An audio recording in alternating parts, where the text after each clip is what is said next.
ሴቶች በማህበራዊና ኢኮኖሚያዊ ዘርፎች ተጠቃሚነታቸውን እንዲረጋገጥ ከአጋር ድርጅቶች ጋር በመቀናጀት እየሰራ መሆኑ የጉራጌ ዞን ሴቶችና ህጻናት ጉዳይ መምሪያ አስታወቀ። ፕራክቲካል አክሽን ኢትዮጵያ የተሰኘው ግብረሰናይ ድርጅት ከ350 ሺህ ብር በላይ በሆነ ወጪ ለአካባቢ ተስማሚ የሆኑ እና የእናቶች ጤንነት ለመጠበቅ የሚያስችሉ የማገዶ ቆጣቢ ጎንዜና የአትክልት ምርጥ ዘር ማሰራጨቱን ገለጸ። የጉራጌ ዞን ሴቶችና ህጻናት ጉዳይ መምሪያ ኃላፊ ወይዘሮ ነጅሚያ መሐመድ ግብረሰናይ ድርጅቱ ያቀረባቸውን ቁሳቁስ ባስረከቡበት ወቅት እንደገለጹት የሴቶች ተጠቃሚነት ለማረጋገጥ በመንግስት አቅም ብቻ የሚሳካ ባለመሆኑ የአጋር ድርጅቶች ተሳትፎ ወሳኝ ነው ብለዋል። በዞኑ የሴቶች ተጠቃሚነት ለማረጋገጥ ከሚንቀሳቀሱ ግብረሰናይ ድርጅቶች አንዱ ፕራክቲካል አክሽን ኢትዮጵያ ሲሆን በዞኑ እዣና ቻሃ ወረዳዎች በዝቅተኛ የኑሮ ደረጃ ለሚገኙ 60 እናቶች የአትክልት ዘርና ማገዶ ቆጣቢ ጎንዜ ድጋፍ አድርጓል። እንደ ኃላፊዋ ገለጻ ድርጅቱ ያቀረባቸውን ድጋፍ በአግባቡ መጠቀም እንዲችሉ ጤናቸውን እንዲጠብቁና የአመጋገብ ስርዓታቸውን እንዲያሻሽሉ የግንዛቤ ማስጨበጫ ስልጠናም ሰጥቷቸዋል። ያው የሴቶች ተጠቃሚነት ለማረጋገጥ በመንግስት ብቻ ሴቶችን ማስጠቀም አይቻልምና ከዚህ ጋር ተያይዞ የተለያዩ አጋር ድርጅቶች እያፈላለግን ያለበት ሁኔታ ነው ያለው። ከዚህ አንፃር በዘንድሮ ደረጃ ፕራክቲካል አክሽን ኢትዮጵያ ከሚባል አጋር ድርጅት ሴቶቹን በተለያዩ በዘር አቅርቦት በተለይ ጓሮ ላይ በመስኖ የሚያማቸው ዘሮችንም ጭምር በማቅረብ ብቻም አይደለም የተለያዩ ተስማሚ ቴክኖሎጂዎች በተለይ ማገዶ ቆጣቢ ምድጃም ጭምር ለማቅረብ ድጋፍ እያደረገ ያለበት ሁኔታ ነው ያለው። ከዚህ አንፃር ያው ሁሉም አካባቢ ላይ አይደለም እዣና ቻሃ ወረዳ ነው የመረጥነው እንደዙ ማለት ነው። እዣ ላይ 30 ሴቶች ፕላስ ደግሞ ቻሃም አካባቢ ላይ 30 ሴቶች በድምሩ 60 ሴቶቹን እያስጠቀመልን ያለበት ሁኔታ ነው ያለው። ሲያስጠቀም አንድ መነሻ ያደረገው የግንዛቤ ስራ ነው። አጠቃላይ ያለው ጤናና ጤና ነክ ነገሮች ላይ ፕላስ ደግሞ ከሴቶች ተጠቃሚነት ጋር ተያይዞ ሴቶች ጤናቸውን ጠብቀው ራሳቸውን ኑሯቸውን ጭምር እንዴት መምራት እንዳለባቸው በርካታ የግንዛቤ ስራዎች ሰርቶልናል ይሄ ድርጅት ማለት ነው። ያው ዛሬ ላይም አጠቃላይ ያለውን ሀብት ሞቢላይዝ በማድረግ ለሴቶቹ የማገዶ ቆጣቢ ምድጃና አጠቃላይ የዘር አቅርቦት በባለፈው ተሰጥቷቸው ነበር። ዛሬ ላይ የዘር አቅርቦቱ የተሰጣቸው ዘር የት ደርሷል የሚለው ነገር የሴቶች ጓሮ በማየትም ፕላስ ደግሞ ተስማሚ ቴክኖሎጂ ማገዶ ቆጣቢ ምድጃውም በዛሬው ዕለት ድጋፍ ያደረገበት ሁኔታ ነው ያለው ማለት ነው። ስለዚህ ይሄንን ድጋፍ ሲያደርግ ከሴቶቹ ነው የመነጨው ማለት ነው። ምንድነው መሰረታዊ ችግራቸው ወይም ችግራቹ ተብለው ሲጠየቁ አንድ ከማገዶ ቆጣቢ ከምድጃ ጋር ተያይዞ አይናችን በጭስ እንያዛለን እንታመማለን ሳምባችንም ጭምር እየታፈነን ነው በሚል አሳይመንት ተሰጥቷቸው ነበር። ይሄንን መነሻ አድርጎ ነው ድርጅቱ እዚሁኛ ዞን ላይ የተመረተ ነው ተስማሚ ቴክኖሎጂውና በተለይ ማገዶ ቆጣቢ ላቀጭ ምድጃ የኛ ሴቶች ያመረቱት ነው ማለት ነው። ለ30 በድምሩ 60 ሴቶችን ተጠቃሚ አድርጎልናል ማለት ነው። በዚሁ አጋጣሚ ድርጅቱን ከልብ ማመስገን ፈልጋለሁኝ።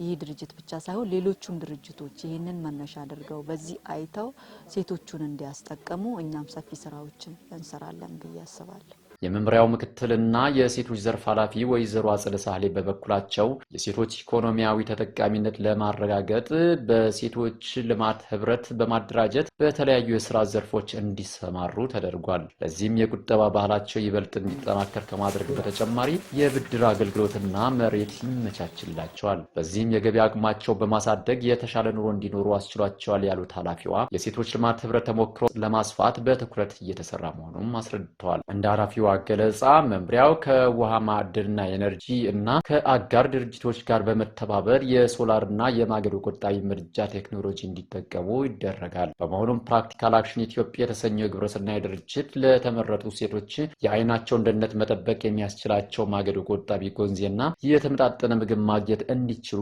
የአትክልት ዘር ተቋሙ ዋና ዓላማ ሴቶች ተሳታፊና ተጠቃሚነት ማረጋገጥ ነው ትልቁ ግቡና ዓላማ። በዚህ ዘርፍ ሴቶች በተለያዩ አደረጃጀቶች ተደራጅተው እንዲሳተፉ ሀሳባቸውን እንዲገልጹ አልፎም ደግሞ በልማቱም በተለያየ መልኩ በሚሰሩ የመንግስት ስራዎችም በየአካባቢ በሚሰሩ የልማት ስራዎችም ተሳታፊ እንዲሆኑ ቀጥሎ ደግሞ ተጠቃሚም ጭምር እንዲሆኑ ነው አቅደም ምንሰራው። ከተጠቃሚነት አንጻር በኢኮኖሚ በማህበራዊ እንደዚሁም ደግሞ በሌሎች በፖለቲካውም ዘርፉ ተጠቃሚ እንዲሆኑ ታቅዶ ይሰራል። ሞር ግን ኢኮኖሚካሊ እንደኛ ዞን ምንሰራባቸው የመጀመሪያው ሴቶች ከተደራጁ በኋላ ቆጥበው እንደዚሁም ደግሞ የራሳቸው ነገር እንዲያፈሩ ማድረግ ነው። ያው ቁጠባ ያው እንደ ጉራጌ ዞን ይታወቃል፣ ከድሮም ጀምሮ ልምድ ነው። በሴቶች ደግሞ እንደ ባህልም ጭምር እየሆነ የመጣበት ሂደት አለና በቁጠባቸው መነሻ አድርገው ደግሞ ገቢ ማስገኛ ነገሮች ላይ እንዲሰማሩም ጭምር በሚፈልጉት ዘርፍ በአካባቢያቸው ባሉ እድሎች ተጠቅመው ስራ እድል እንዲፈጠርላቸው እናደርጋለን ማለት ነው። በቆጠቡት ቁጠባ በዛ ደግሞ መነሻ ተደርጎ ብድርም ጭምር እየተመቻቸላቸው የሚሰሩ ስራዎች አሉ። ከዛ ውጪ ሴቶች በኢኮኖሚ ስናስጠቅም መጀመሪያ ያው በውሃና ማዕድን ኢነርጂ ጋር ተቀናጅተን ምንሰራው ስራ አለ። እንደዚሁም ደግሞ ከግብረ ሰናይ ድርጅቶች ጋር ተቀናጅተን ምንሰራቸው በማገዶ ቆጣቢ የሶላር የተለያዩ ቴክኖሎጂዎች እንዲጠቀሙ በግንዛቤም ጨምሮ ቀጥሎ ደግሞ በተግባርም ጭምር ግንዛቤ ከተፈጠረላቸው በኋላ ተጠቃሚ እንዲሆኑም ጭምር ይሰራል ማለት ነው። በማህበራዊ ዘርፍ በጤናው በትምህርት ሴቶች ተጠቃሚ እንዲሆኑ ከጤናቸው አንጻር ግንዛቤ ፈጥረን ጤናኛ ማህበረሰብ ጤነኛ ትውልድ እንዲኖር እናቶች በጤና ቆይተው ልጆቻቸውን በተገቢው እንዲያሳድጉም ጭምር በጤናው ዘርፍ ከፍተኛ ስራ ይሰራል። በነገራችን ላይ ጤና ሙሉ በሙሉ በእናቶችና በህፃናት ላይ በሰፊው የሚሰራልን ተቋም ነውና ከነሱ ጋር ተቀናጅተን በርካታ ስራ ይሰራል። በትምህርቱ ዘርፍ ደግሞ ተግባር ተኮር የጎርማሶች ትምህርት በተለይ እናቶች ቀድሞ የጉራጌ ዞን ላይ ሳይማሩ ያስተማሩ እናቶች ናቸው። ስለዚህ እነዚህ እናቶች እነሱም እጃቸውን አፍታተው ጽፈው ፈርመው ስማቸውን ጽፈው ለልጆቻቸው ያሉበት አካባቢ ኮሚኒኬት እንዲያደርጉ ስልክም ቁጥርም አውቀው እንዲደዋወሉም ሌላ ሰው እርዳታ እንዳያስፈልጋቸው ተግባር ተኮር የጎልማሶች ትምህርት እንዲማሩ በማህበራዊ ዘርፍ ጨምረን ምንሰራው ስራ ነው ማለት ነው። ከኢኮኖሚ ዘርፍ አንጻር ቅድም ያነሳሁት ቁጠባ ነው። ተጨማሪ የምናደርጋቸው ቅድም ያልኩት ቴክኖሎጂ እንዲጠቀሙ የምናደርጋቸው ነገሮች አሉ። በግብርና ዘርፍ በስፋት እንዲጠቀሙ ይሰራል። እነዚህ ነገሮች አቀናጅተን ምንሰራቸው ናቸው ማለት ነው። ምናልባት እዚህ ጋር አሁን ላይ የምታዩት ፕራክቲካል አክሽን ኢትዮጵያ የሚባል ግብረሰናይ ድርጅት ለነዚህ እናቶች ተጠቃሚነታቸው ማረጋገጥ አለብን ከኢኮኖሚም አኳያ በግንዛቤውም ደረጃ በተለይ ከጭስ አልባ የሆኑ እንትኖች እንዲጠቀሙ ለማድረግ እንደዚሁም ደግሞ ጤንነታቸውም አካላዊ እንትናቸውንም እንዲጠብቁ ባለፈው በመጡበት ፕሮግራማቸው በታዳሽ ኃይሎች ላይ ግንዛቤ ስልጠና የተሰጠበት ሂደት አለ። እንዴት ነው ፕራክቲስ የሚያደርጉት፣ እንዴት ነው ማገዶ የሚጠቀሙት፣ እንዴት ነው ምግባቸውን የሚያበስሉት፣ እንዴት ነው ራሳቸውን የሚጠብቁት የሚለውን ነገር ግልጽ የሆነ እናቶች ደስተኛ የሆኑበት የግንዛቤ የመስጠት ስራ የተሰራበት ሂደት ነበር። ይሄን ተከትሎ ደግሞ የነዚህ እናቶች ችግር ከስልጠናው ባሻገር በሆነ አይነት መልኩ ማገዝ አለብን፣ ጭስ አይናቸውን እንዳያጠፋ ጤናቸውን እንዲጠበቅ ማገዶ እንዲቆጠብ በሚል ማገዶ ቆጣቢ ምድጃ በሁለት በዞናችን በሚገኙ ቻሃ ወረዳና ዣ ወረዳ ላይ ለ30 እናቶች የማገዶ ቆጣቢ ምድጃ የማሰራ ገዝቶ የማሰራጨት ስራ እየተሰራ ነው ያለውና በዚህም ከፍተኛ የሆነ ምስጋና አለን። ሌሎችም ቀጣይ በታዳሽ ኃይሎች ላይ እንዲያግዙንም ጭምር ያው እነሱንም ቀጣይነት የነዚህን አጠቃቀም አይተው አልፎም ደግሞ ቀድሞ ስልጠና በሰጡበት ሰዓት ላይ የጓሮ አትክልት ሰጥተዋቸው ነበር። 3 አይነት ጎመን የቆስጣ እና ካሮት ዘር ሰጥተዋቸው አሁን ያለው አፈጻጸም ጭምር አይተውታል። በዝቅተኛ የኑሮ ደረጃ ለሚገኙ 60 እናቶች የአትክልት ዘርና ማገዶ ቆጣቢ እንዲያደርጉላቸው እየተደረገ ነው የሚገኘው በወረዳው ኃላፊው አገለጻ ድርጅቱ ያቀረባቸው። ስለዚህ ይሄንን እንዲያሳድጉ የማድረግ ነገር ራሳቸው እንዲችሉ በምግብ የማድረግ ነገር እየተሰራ ያለበት ሂደት አለና ያው ቅድም እንዳነሳሁት አሁን የማገዶ ቆጣቢ ምድጃ ተሰራጭቷል። እሱን ቤታቸው ወስደው ገጥመው አልፎ ከምግብ ማብሰያነት አልፎ እንጀራ እየጋገሩ ለገበያም ጭምር እያቀረቡ ኢኮኖሚያቸውን የሚያሳድጉበት ሂደት እንዲፈጠር እኛም ክትትል ምናደርግ ይሆናል ማለት ነው። ስለዚህ አጠቃላይ ፕራክቲካል አክሽን ኢትዮጵያ ከግንዛቤ የዘር ከመስጠት እንደዚሁም ማገዶ ቆጣቢ ምድጃ ከማሰራጨት ጋር የሰራልን ስራ በልብ እያመሰገንን ቀጣይ ድጋፉም ጭምር እንዳይለየን በዚሁ አጋጣሚ ማንሳት ፈልጋለሁ ማለት ነው። የፕራክቲካል አክሽን ኢትዮጵያ መስራችና ዳይሬክተር ወይዘሮ ነጻነት ገነነ ድርጅቱ በመላው ሀገሪቱ በሴቶች ተጠቃሚነትና በህፃናት ደህንነት ላይ እንደሚሰራ ገልጸዋል። ድርጅቱ ከሚሰራባቸው አካባቢዎች አንዱ በማዕከላዊ ኢትዮጵያ ክልል ጉራጌ ዞን ሲሆን በገጠር ክፍል የሚገኙ ሴቶች በአየር ንብረት ለውጥ ምክንያት የሚደርስባቸው የጤና ጫና ለመቀነስ ለአካባቢ ተስማሚ የሆኑ ቴክኖሎጂዎች ከማስተዋወቅ ባሻገር የተመጣጠነ ምግብ ማግኘት እንዲችሉ የጎመን፣ የካሮት፣ የሰላጣና ሌሎችም እንደቀረበላቸው ገልጸዋል። እንደ ዳይሬክተሯ ገለጻ የአትክልት ዘርና ማገዶ ቆጣቢ ጎንዜ ከማቅረብ በተጨማሪ በታዳሽ ኃይል ቴክኖሎጂ አጠቃቀምና በአመጋገብ ስርዓት ላይ ስልጠና መስጠት ተችሏል ብለዋል። በመሆኑም ድጋፍ የተደረገላቸው ሴቶች በስልጠናው ያገኙት እውቀትን በመጠቀም በኑሯቸው ተጨባጭ ለውጥ በማምጣት ለሌሎች ሴቶች አርአያ መሆን ይጠበቅባቸዋል ሲሉ መልእክት አስተላልፏል። የሚሰራው በማዕከላዊ ኢትዮጵያ ላይ ነው። ዋናው ዓላማውም ሴቶችና ህጻናትን ማገዝ ነው። በተለይ በዚህ በግብርናው ዘርፍና በአካባቢ ጥበቃ ላይ ወይም በኢንቫይሮንመንት ላይ የተለያዩ ስራዎችን ያስተዋውቃል።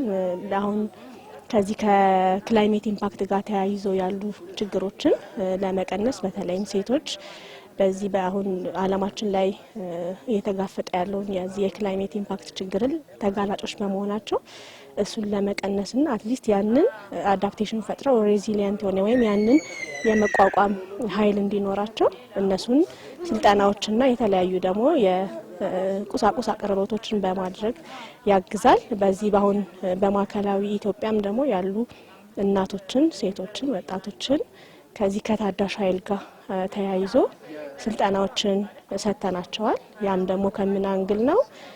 ያው ሴት ልጅ የቤት ምሰሶ ናት ብለን እናስባለን። ከዛም አንጻር የተለያዩ የቤተሰብ ኃላፊነት እሷ ነች የምትሸከመው፣ ምግብ የምትሰራው፣ ልጆችን የምትመግበው፣ የተለያዩ የቤት ውስጥ ኃላፊነቶች አሉባት። ያንን ለማድረግ ደግሞ የምትጠቀማቸው የማገዶ እንጨትን በማንደድ ስለሆነ እነዛም ደግሞ ለተለያዩ ነገሮች ያጋልጣታል። አይኗ የጭሱ ኤክስፖዠር ብዙ ነገር ጤናዋ ላይ እክል ያመጣል። አይኗቸውን ያቃጥላቸዋል ጭሱ፣ ሳምባቸውን፣ ከዛም አልፎ የመተንፈሻ አካላትን የመጉዳት ኃይል ስላለው ያንን ቀንሰን የእነሱንም ጤና ጠብቀን ለጭስ ተጋላጭበት እንዳይሆኑ የምናደርግበትን መንገድ ነው ይዘንላቸው የመጣ ነው። በቻሃና በእዣ ወረዳዎች ላይ 60 ሴቶችን ተጠቃሚ አድርገናል። እነዚህ 60 ሴቶች የጓሮ አትክልት እንዴት መጠቀም እንዳለባቸው፣ እንዴት መትከል እንዳለባቸው፣ ካደገ በኋላም እንዴት ነው መመገብ ያለባቸው፣ በማደግ ሂደት ውስጥም አንክብካቤያቸው ምን ይመስላል፣ ምን ማድረግ አለባቸው የሚለውን ስልጠናዎች ወስደዋል። ያንን ስልጠና ከሰጠናቸው በኋላ የዘር አቅርቦቱንም አከፋፍለናል። ለ60ውም ሴት ዘሩን ወስደው ያንን ደግሞ ዘሩን ተጠቅመው ምግባቸው መመገብ እንዲችሉ በቀጣይ በረጅም ያቀርነው ነገር ምንድነው?